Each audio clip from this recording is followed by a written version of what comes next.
ഓസ്ട്രേലിയയും ബംഗ്ലാദേശും തമ്മിലുള്ള 2 ടെസ്റ്റ് മത്സരങ്ങളുടെ പരമ്പരയിലെ ആദ്യ ടെസ്റ്റിലെ രണ്ടാമത്തെ ദിവസത്തെ മത്സരം അവസാനിക്കുമ്പോൾ ബംഗ്ലാദേശ് വളരെ ശക്തമായ നിലയിലാണ്.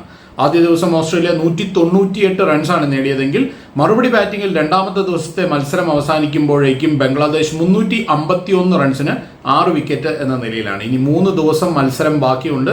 ബംഗ്ലാദേശിന് ഇപ്പോൾ തന്നെ ആദ്യ ഇന്നിംഗ്സിൽ 153 റൺസിന്റെ ലീഡ് നേടാനായിട്ട് സാധിച്ചിരിക്കുകയാണ്.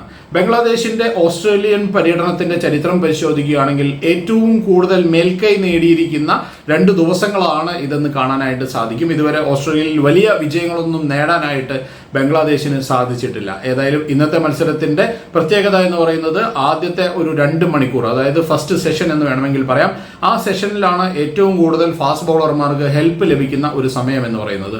ആ സമയത്ത് ഓസ്ട്രേലിയൻ പേസ് നിര എന്ന് പറയുന്നത് ലോകത്തിലെ തന്നെ ഏറ്റവും മികച്ചതാണ് എന്ന് നമുക്കറിയാം. പക്ഷെ അവർക്കൊന്നും തന്നെ ചെയ്യാനായിട്ട് സാധിച്ചില്ല. നല്ല പോലെ ഓസ്ട്രേലിയൻ ബൗളർമാരെ കൈകാര്യം ചെയ്യാനായിട്ട് ബംഗ്ലാദേശി ബാറ്റർമാർക്ക് സാധിച്ചു എന്നുള്ളതാണ്. എല്ലാവരും അവരുടേതായ രീതിയിലുള്ള നല്ല കോൺട്രിബ്യൂഷൻസ് നൽകുകയും ചെയ്തു. പക്ഷേ ഏറ്റവും എടുത്തു പറയേണ്ട പെർഫോമൻസ് എന്ന് പറയുന്നത് തൻസീദ് ഹസൻ എന്ന് പറയുന്ന ഓപ്പണിംഗ് ബാറ്ററുടേതാണ്. അദ്ദേഹം തന്റെ കരിയറിലെ തന്നെ ആദ്യ സെഞ്ചുറി കരസ്ഥമാക്കിയിരിക്കുന്നു.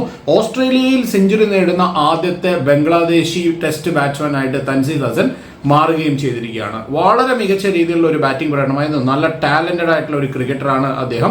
25 വയസ്സ് മാത്രമാണ് പ്രായം. ഇതിനു മുമ്പ് ഏകദിന ക്രിക്കറ്റിലും T20 ക്രിക്കറ്റിലും ഒരുപാട് മികച്ച പ്രകടനങ്ങൾ ബംഗ്ലാദേശിന് വേണ്ടി കാഴ്ചവെച്ചിട്ടുള്ള താരമാണ്. പക്ഷെ ടെസ്റ്റ് ക്രിക്കറ്റിലേക്ക് വരുമ്പോൾ അധികം ഒരു എക്സ്പീരിയൻസ് അദ്ദേഹത്തിന് ഇല്ല. പക്ഷെ അതൊന്നും അദ്ദേഹത്തിന്റെ ഈ ഒരു മത്സരത്തിലെ ഒരു ബാറ്റിംഗ് പ്രകടനത്തിന് നമുക്ക് കണ്ടാൽ തോന്നുമായിരുന്നില്ല. കാരണം അത്രയ്ക്ക് മനോഹരമായിട്ടാണ് പാറ്റ് കമിൻസിനെയും മിച്ചൽ സ്റ്റാർക്കിനെയും ജോഷ് ഹേസിൽവുഡിനെയും അടക്കമുള്ള പേസ് നിരയെ അദ്ദേഹം നേരിട്ട്. ഞാൻ ഇന്നലെ പറഞ്ഞിരുന്നു, ഇവരുടെ 4 ബൗളർമാർ, 3 പേസർമാരും ഒപ്പം നത്തൻ ലൈനും കൂടെ ചേരുമ്പോൾ എല്ലാവരും കൂടെ ചേർന്ന് ഏകദേശം 1600-ൽ കൂടുതൽ വിക്കറ്റുകൾ ടെസ്റ്റ് ക്രിക്കറ്റിൽ നേടിയിട്ടുണ്ട്.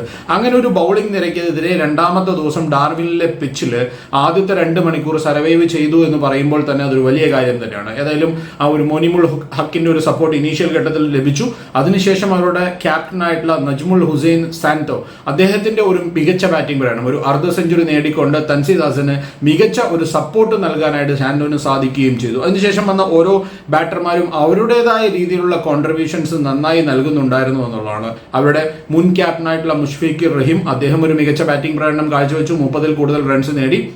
ഇപ്പോൾ ക്രീസിലുള്ള മെഹദി ഹസൻ മിറാജ് ഓസ്പിൻ ഓൾറൗണ്ടറാണ്. സന്നാഹ മത്സരത്തിൽ ഒരു സെഞ്ചുറി നേടാൻ അദ്ദേഹത്തിന് സാധിച്ചിരുന്നു. അദ്ദേഹം ഇപ്പോഴും ക്രീസിലുണ്ട്. 30-ൽ കൂടുതൽ റൺസ് നേടിക്കൊണ്ട് അദ്ദേഹം തുടരുകയാണ്.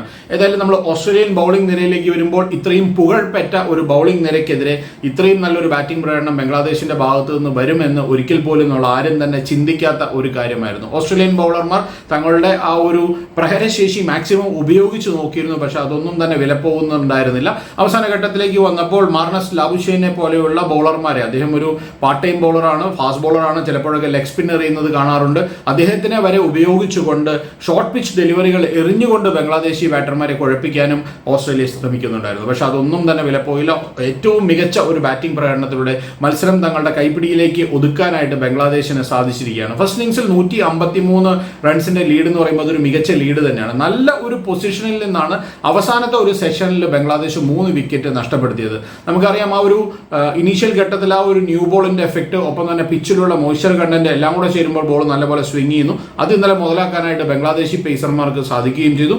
ഇന്ന് രാവിലേക്ക് വന്നപ്പോഴേക്കും ഓസ്ട്രേലിയയുടെ ആ പുകഴ്പെറ്റ ബൗളിംഗ് നിരയെ നല്ലപോലെ കൈകാര്യം ചെയ്തു. കുറച്ച് മോയ്സ്ചർ കണ്ടന്റ് പുറത്തേക്ക് വരും രണ്ടാമത്തെ ദിവസത്തിൽ. ആദ്യത്തെ സെഷനിൽ അത് നല്ലപോലെ കൈകാര്യം ചെയ്തപ്പോൾ പിന്നെയുള്ള ഓസ്ട്രേലിയയുടെ ഒരേ ഒരു ഹോപ്പ് എന്ന് പറയുന്നത് സെക്കൻഡ് ന്യൂ ബോൾ ആയിരുന്നു. ആ സെക്കൻഡ് ന്യൂ ബോൾ വന്ന ഉടനെ തന്നെ വിക്കറ്റുകൾ വീഴാൻ തുടങ്ങി. 3 വിക്കറ്റുകൾ ആ സെക്കൻഡ് ന്യൂ ബോളിന്റെ തുടക്കത്തിൽ തന്നെ വീഴ്ത്താനായിട്ട് ഓസ്ട്രേലിയക്ക് സാധിച്ചതുകൊണ്ടാണ് 6 വിക്കറ്റെങ്കിലും ബംഗ്ലാദേശിന് നഷ്ടപ്പെട്ടത് എന്നുള്ളതാണ്. പക്ഷേ ആ 6 വിക്കറ്റ് നഷ്ടപ്പെട്ടതിന് ശേഷം ഈ മെഹദി ഹസൻ മിറാജിന്റെ ഒരു ബാറ്റിംഗ് പ്രകടനം, ഇനി അദ്ദേഹമാണ് ഒരു ഓൾറൗണ്ടർ എന്നുള്ള രീതിയിൽ ക്രീസിലുള്ള ഒരു പ്രധാനപ്പെട്ട ബാറ്റർ എന്ന് പറയുന്നത്. അദ്ദേഹത്തിന്റെ ഒരു ബാറ്റിംഗ് പ്രകടനം നാളെ വളരെ ക്രൂഷ്യലാണ്. ഒരു 200-250 റൺസ് ലീഡ് നേടാനായിട്ട് സാധിക്കുകയാണെങ്കിൽ മത്സരത്തിലേക്ക് തിരിച്ചു വരിക എന്ന് പറയുന്നത് ഓസ്ട്രേലിയയെ സംബന്ധിച്ചിടത്തോളം അത്ര ഈസി ആയിട്ടുള്ള ഒരു കാര്യമായിരിക്കില്ല. ഒരു നാലാമത്തെ ദിവസം എസ്പെഷ്യലി, നാളെ 3-ാമത്തെ ദിവസമാണ്, 4-ാമത്തെ ദിവസം എസ്പെഷ്യലി ബോൾ നല്ലപോലെ തിരിയാനായിട്ട് തുടങ്ങും. 2 നല്ല സ്പിന്നർമാർ ബംഗ്ലാദേശിന്റെ നിരയിലുണ്ട്. ഒന്ന് മിറാജ് തന്നെയാണ്, ഇപ്പൊ അദ്ദേഹം ക്രീസിൽ ക്രീസിൽ ബാറ്റ് ചെയ്തുകൊണ്ടിരിക്കുന്നു. അതുപോലെ തന്നെ ഒരു നല്ല ലെഫ്റ്റ് ആം സ്പിന്നറും അവരുടെ ടീമിലുണ്ട് എന്നുള്ളത് നമുക്കറിയാം. അതുകൊണ്ട് തന്നെ ആ ഒരു 4ാമത്തെ ദിവസത്തിലേക്കൊക്കെ മത്സരം നീണ്ടു പോവുകയാണെങ്കിൽ ഓസ്ട്രേലിയയെ സംബന്ധിച്ചിടത്തോളം അത് കുറച്ചും കൂടെ ഒരു ബുദ്ധിമുട്ടേറിയ കാര്യമായിരിക്കും. പക്ഷേ നാളത്തെ ആ ഒരു ആദ്യ സെഷനിൽ തന്നെ പെട്ടെന്ന് തന്നെ ബംഗ്ലാദേശിനെ ഓൾ ഔട്ട് ആക്കാനായിരിക്കും ഓസ്ട്രേലിയയുടെ ശ്രമം എന്ന് പറയുന്നത്. കാരണം അങ്ങനെ ഓൾ ഔട്ട് ആക്കി നല്ല ഒരു സെക്കൻഡ് ഇന്നിംഗ്സ് ബാറ്റിംഗിലൂടെ ഒരു മേൽക്കൈ നേടാനായിരിക്കും ഓസ്ട്രേലിയ ശ്രമിക്കുന്നത്. ഓസ്ട്രേലിയയാണ് നമുക്കൊന്നും പറയാനായിട്ട് സാധിക്കില്ല, അവരുടെ കണ്ടീഷനിലാണ് കളിക്കുന്നത്.